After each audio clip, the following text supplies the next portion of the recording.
Hey yo, it's Des back with another video. So yeah, obviously following the Tottenham game, we beat them 2-0, smashed them, washed them. Yeah, so increase the gap up top against Man City. So yeah, let's go back into the weekend a little bit again, just to remember, just to see the mindset going into that game. So for me, obviously, once Man City lost, I felt like that was a three horse race immediately with United, just because of their form recently. They've been playing quite well, and they've been picking up results where needed. So obviously, you have to give them their credit in that sense, and we have to accept the fact that if they obviously continue in this form, then most likely they're going to be in the title race themselves as well. So in that sense, straight after that game, obviously we've maintained our gap, and January and February is going to be a crucial month for us in our season because of the Newcastle game, the Tottenham game, and the United game. The United and Tottenham games, those three games, those three fixtures are season defining because allows us to create separation, and also puts us ahead in our title race as well and cements our position, especially knowing how Man City can be in terms of like picking up results and just being consistent when they're in form. So those three games were really important. So then, yeah, going into that, or looking at that Man City game for starters, let's go back into the Newcastle Arsenal game to begin with, thinking about bad officiating. You look at what happened with the Rashford situation, whereby he was clearly affecting play because De Gea and the defenders around him would have thought that Rashford was going to take that shot, so their eyes was going to be on him. Do you get what I mean? But they somehow decided that that's not affecting play. How is that not affecting play when he's literally in front of the ball and he's distracting the defender and the goalkeeper? Because they have to watch him and they feel like he's probably going to take a shot or something like that. So they have to observe and see what he's doing. So that's clearly affecting play. But yet the referees allowed for that to happen. And then that gave United the advantage for them to go ahead to end up winning the game. But then you look back to our Newcastle game where we ended up drawing, where Dan Burn fouled Gabriel in the box. That could have given us a penalty, which would have given us 3 points. You know what I mean? So it's like these sort of inconsistent officiating that ends up costing you points. We could have been a lot more ahead if we just got those extra 2 points. We could have got 3 points rather than getting the 1 point. You know what I mean? So it's just, this is what I mean about the bad officiating in the Premier League. It's just really bad. Whereas these sort of things continue to affect title race. United are a lot closer to us than they needed to be, but due to the referee, they're a lot closer. But if all things were fair, there would have been a bigger distance, or at least a distance, a +2 distance to what we have right now. But anyways, going into the United and Tottenham game, as I said, these are season defining. So yeah, one of the key things about the Tottenham game for me going into it was, I said already, we need to play the form, not the moment. Yes, it's a North London derby. Yes, it's away from home. Yes, they're a rival, and yes, they're going to be up for the challenge to try and stop us from like increasing our lead up top, because obviously they know that we're competing for a title, so they're going to be motivated to get points off us to affect or derail our season. But all of that is irrelevant when you think about what Tottenham are doing this season. They're having a bad season. They're not having a good season. So there's no reason why we should allow for them to just use this moment to gain some momentum where they actually perform well. And what I was really happy about in our performance against Tottenham is the simple fact that we didn't allow the moment to matter. We didn't allow the moment to be bigger than our form. We didn't allow the moment to mean more than the fact that we've been the better team. We've been the superior team the whole season. Halfway through this whole season, we've been a superior team, and we didn't allow that to affect the game. We went in there understanding and with the knowledge that we're the better team, and we played the same way. As soon as the game started in the first half, we played like the better team. We played like the superior team. We put the pressure on them and dominated them throughout. And even when they tried to come back in there, we showed that we're the better team defensively. We were able to defend, and we didn't fall short. There wasn't any concern. No, there was no mental hurdle that we had to overcome or anything like that. There wasn't any mental shortcomings or anything. We performed well. We played like a team that's at the top, and a team that, because when you look at title winning teams, they don't go to any of these rivals playing games with them and playing the moment. They go there knowing that they're the better team, they're the superior team, and they go and win those games. And that was key for us to do that, because that allows me to feel like we're gonna go into that United game with the right mentality, and we're gonna go there, even though they're in good form as well. We're our mentality is not what's going to cost us in that game, because it seems that the players are switched on and they understand that we're having a great season, we're in a great moment, and we could do something special, and they're not allowing any of these factors or outside factors to affect that situation. So yeah, that's what I thought about and that was the good thing for me about the way we started the game. The next thing I wanted to talk about was Thomas Partey. For me, This guy is unbelievable. For me, he's the best number 6 in the league. I mean, the top three I would say this season at the moment would be Partey, Rodri, and Casemiro. For me, those are the best three defensive mids in the league at the moment. Obviously, Fabinho is up there with them, but I think those three are probably the best defensive mids in the league. But what makes Partey so special is just simple the fact that it's what he offers in, like, yes, he's good defensively, just like the others, but then he's so good in build up play. You look at I'll go against Tottenham, for example, where he got the ball and gave it to Saka. The nice ball that he played over the top straight to Saka there. This is the kind of things he does in build up play. He's so comfortable in possession. He's always progressing the ball forward, always finding the guy ahead of the ball between lines, just always so switched on. And then you see what his contribution was for the first goal. He's great defensively at the same time. And then you look at another ability that he has, which is the ability to dribble and create space for himself, like create another passing angle. You see the second goal that we got, he was under pressure from three players, but that didn't affect him. He got the ball and he still found Saka, despite the fact that three players were trying to pressure him. He still found the right player because he trusts himself on the ball. He trusts his composure in possession and trusts the ability that no matter what pressure is there, or even if you try to block the angle of passing and the pass lane is not open, he's able to dribble, carry the ball, and find another onto another passing lane opens up, and then he can play that pass in there. So he's not like a limited player whereby he can only play what's ahead of him. He's able to create another angle. So if you close that lane, he will just hold on to the ball, carry it, dribble, create another passing angle, then play the pass into it. So these are the key attributes that Partey has, and we see that for the second goal as well. And just an unbelievable player that we have there. So I mean, I'm actually like one of my concerns at the moment is that obviously in the last 2 seasons he's obviously had fitness issues. So one of my concerns is that we're only 18 games into the season, so anything can happen. So I feel like we need to try and get like a defensive mid cover for him. We're not going to get another player who offers the same sort of ability that he does, because he offers build up qualities, defensive qualities, the ability to progress the ball with passing and dribbling. So I think we need to get someone who can actually defend really well, like a defensive midfielder who we know can defend well, even if they don't have the same build up quality.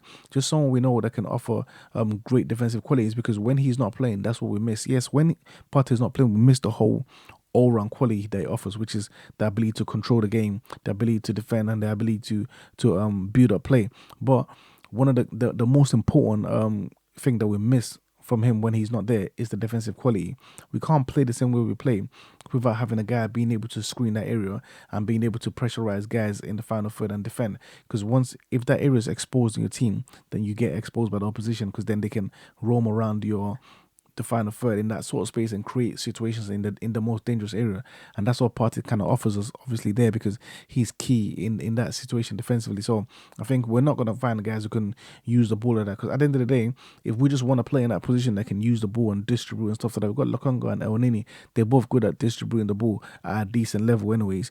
But I think it's key that we find someone who's really good defensively, because Lokonga and El Nini are not the best defensively. They're not going to offer us what Partey kind of offers. So I feel like that's key. We've got two priorities in this January transfer window to ensure that we don't derail our transfer or derail our title or possible title season. And that's, for me, left wing and defensive midfielder. So yeah, the next thing I wanted to talk about is Odegaard. For me, this guy is player of the season so far. There's no player playing better than him. And I think he's got like 13 or 14 goals plus assists in like 18 or 17 games that he's got. He's unbelievable. And it's like, when you think about what I've been saying about him in terms of he's a pure playmaker, he's a midfielder, he's not just a forward. Like, there's a difference. Like I always say all the time, there's a difference between the likes of Bruno Fernandes, for example, who is more like a forward than he's a midfielder, who doesn't really offer himself deep in the build-up play, but is more someone in the final third that's just looking for end product. And then you see with Odegaard, for me, it reminds me of the likes of David Silva, the likes of Ozil, these kind of playmakers who they will drop deep, receive, help you with the build-up play, help you to retain the ball in the final third. They're real playmakers, help you to sustain possession. They don't just lose the ball. They don't come out of the games with 70% possession, 78% possession and things like that, whereby they're just constantly losing the ball and they're not retaining the ball in the final third. These guys actually help you to retain the ball in the final third due to their ability on the ball, their ability to control games, their ability to offer themselves in possession. And this is what Odegaard is. He's able to offer us all these things. And then this season, at the same time, he's also given us end products as well, like scoring goals, getting assists. He's, for me, player of the season. There's no better player than him. And I said in my last video, I said he's the best playmaker in the league. He's taken over from Kevin De Bruyne.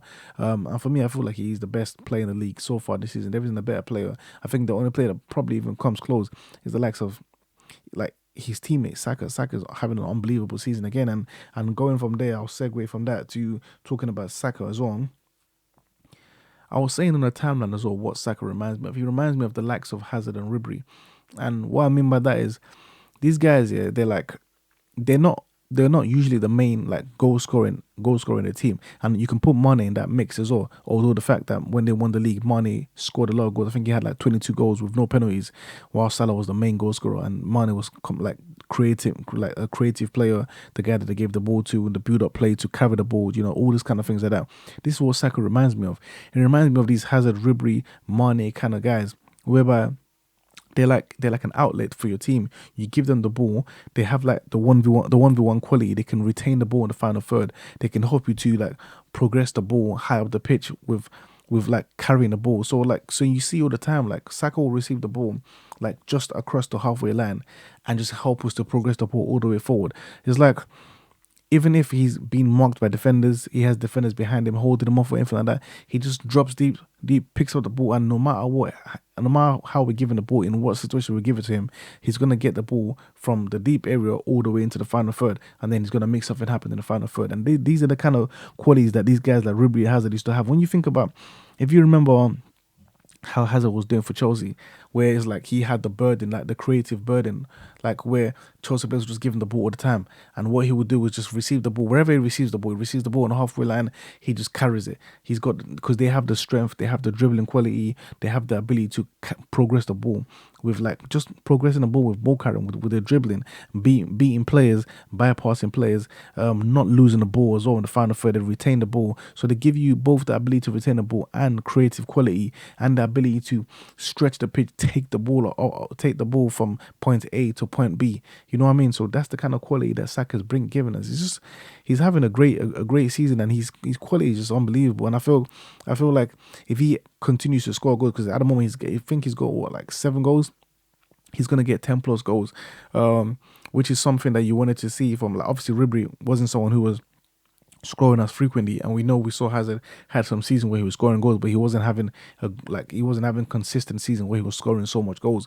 But why I also mentioned Mane in the mix is that what Mane showed us in the Premier League recently, before he left, was that he had all of these qualities that these Hazard and Ribery kind of had, in terms of like they're like a pressure a pressure reliever, where if your team is under pressure, just release the ball to these guys and they'll take it and carry the ball from wherever you need to go, and they'll keep it. And what's another thing that's important as well is when you have guys like this where they can carry the ball and relieve pressure, it then allows your team to push up, because Saka's holding onto the ball. We're not going to lose the ball. His other teammates are just going to keep on pushing up and knowing, okay, Saka has the ball. He's not going to lose it. This gives us time to get up high up the pitch whilst he's still holding onto the ball. And eventually, when everyone gets into the final third, then he can start picking up players who are available. Say for the assist for Odegaard, for example, Saka picks up the ball from halfway line, carries it all the way up to the final third. Eventually, Odegaard catches up into the final third. He plays the pass back down to Odegaard, and Odegaard takes a shot and he scores. But this is because we can trust Saka to carry the ball. We can trust him to have the ball, retain it. We can trust him to not lose the ball and carry it, wait for his teammates to eventually arrive in the final third, and then start to create situations. This is key important things. I think title winning teams have players like this. We've seen Hazard alone carry Chelsea to title winning seasons by himself, just by being the main guy who carries the ball, the main creative outlet in the team. And this is what Saka is to us. And if he continues to scores as many goals as what Mane was scoring, then that's the kind of comparison that I'll start to give him as well, because I feel like that's probably the difference between the likes of, or someone like Mane and the likes of Ribery and Hazard. It was like the consistency in which he scored goals at his peak, and like he got 22 goals, and I feel like that's something that Saka can look forward to, give us all of that quality, but also the goals as well, because we're seeing him making all these off the ball runs, and he's becoming a goal threat as well. So for me, yeah, Saka's unbelievable. As I always say already, like, what he's doing at this age, he deserves more credit. We're having a title winning season, and he's a player that's consistently in every game someone who's allowing us to carry the ball up the pitch. That ability alone, just to carry the ball, where you can give the ball to this guy and say to him, look, take the ball and take the team off the pitch. That ability alone is what elite talents have.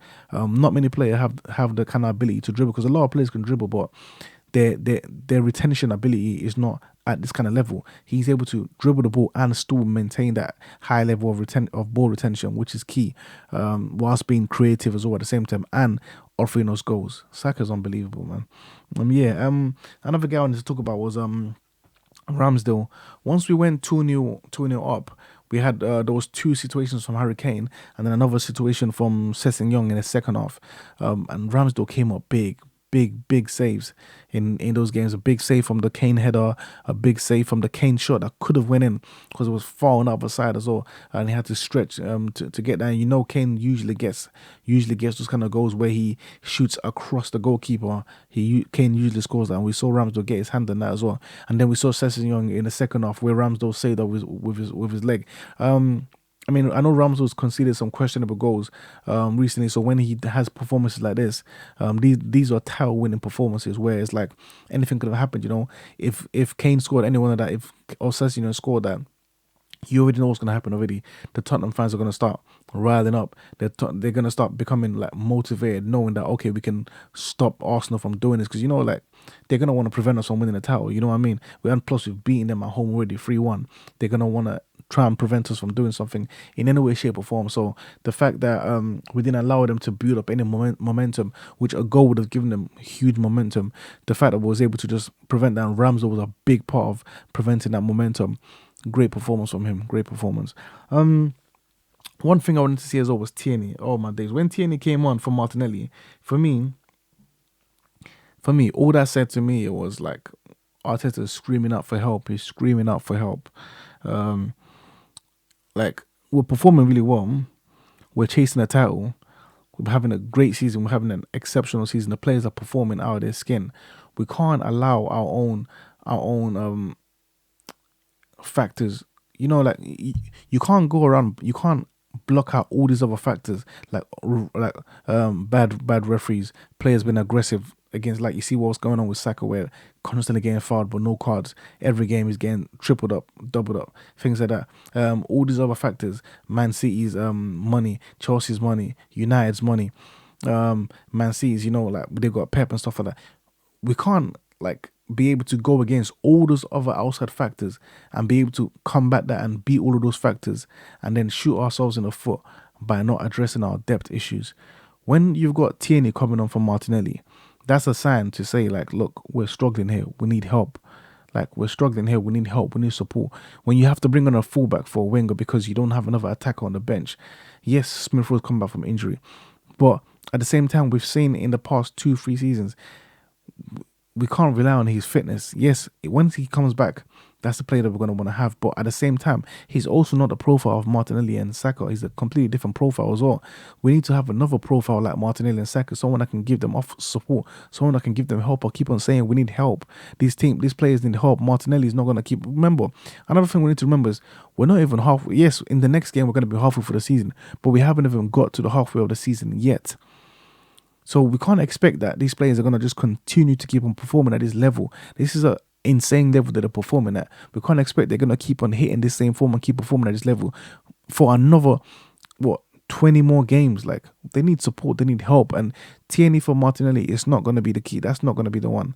And I'm obviously thinking that they're hoping that Smith Rowe is going to come straight back to fitness, and then it's going to be Smith Rowe coming on for Martinelli and they're making that kind of switch. No, we need to get another winger, because the pace that Martinelli and Saka are offering, the ability to carry the ball from point A to point B, as I mentioned earlier on with Saka, that's key, that's important. Yes, Smith Rowe offers us a completely different profile, but what Saka and Martinelli are offering us, that's key to the way we play, in terms of how we progress the ball through ball carrying. That's key. That's a key thing. And also the way we make teams have to think twice when we have players like Martinelli and Saka who is constantly on the last line waiting to make off the ball runs in behind due to their pace.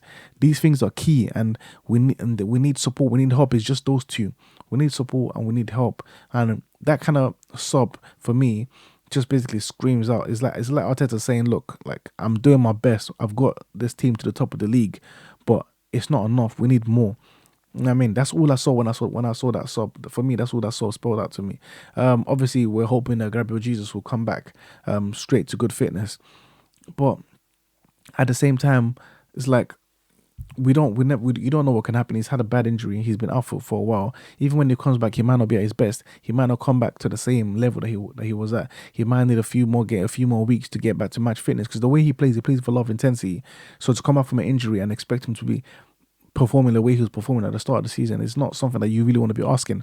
But at the same time, so there's obviously this fitness doubt with Smith Rowe, this fitness doubt with Gabriel Jesus. But if we had another winger, yeah, another guy, then you end up in a situation whereby you got Martinelli, you got Nketiah, you got Saka, but then you've got Smith Rowe, you got Gabriel Jesus, and you got this other winger that can also give us more depth, that can come off the bench. You can even have someone whereby, like, Martinelli wasn't having a great season. I mean, not great season. Martinelli wasn't having a great game. You could have someone come in straight in for Martinelli, and replace him in that sense, so we can actually continue to perform at the level of perform. But at this point, it's like, even if Martinelli is not having a great game, he has to continue. He has to continue to keep on playing, because there's no other option.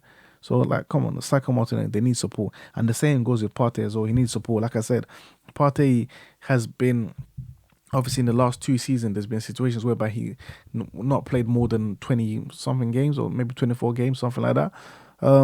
What if he falls off this season? Remember, he hasn't even played 19 games yet. He hasn't even played halfway through the season yet. What if he falls off? What do we need? We're going to need backup for him. And Lokonga and El Nini, yes, they can come in against the lesser teams and offer us the passing, like, kind of like build up sort of aspect of it. But we need someone who can come in and be able to be strong defensively, because when you think about, when you got Zinchenko, who offers us a lot in the build-up play, you got Gabriel, who's improved massively in the build-up play in terms of his composure, because he's always been a good passer of the ball, and he's always been a good guy distributing the ball. But the composure was the part where he needed to improve on, which he has improved on. So when you got Zinchenko in the build-up play, you got Gabriel in the build-up play, you got Ramsdale, who can also distribute, you got Saliba, and you got Ben White, who can all distribute the ball. If Partey is down, maybe he can't play this game, and you just have someone who's there that's really good defensively, that will ensure that we don't concede, or we don't concede situation from that plays, then that would cover us, because we'll have players all around that can help us to build up play. We're not hurting for players in the deep areas that can build up play at the back, but what we're hurting for is players that can actually defend in that area, because it's only Partey that can do that from all the players who can play in that position. So I feel like we need to sign a defensive mid, someone who's strong enough defensively for now until the end of the season, and then we need a winger to support Martinelli and Saka. So yeah, man, those are my thoughts from, obviously, this weekend, the Tottenham game, and obviously looking forward as to what we need and how we can maintain our form. Thank you, guys. See you in the next video.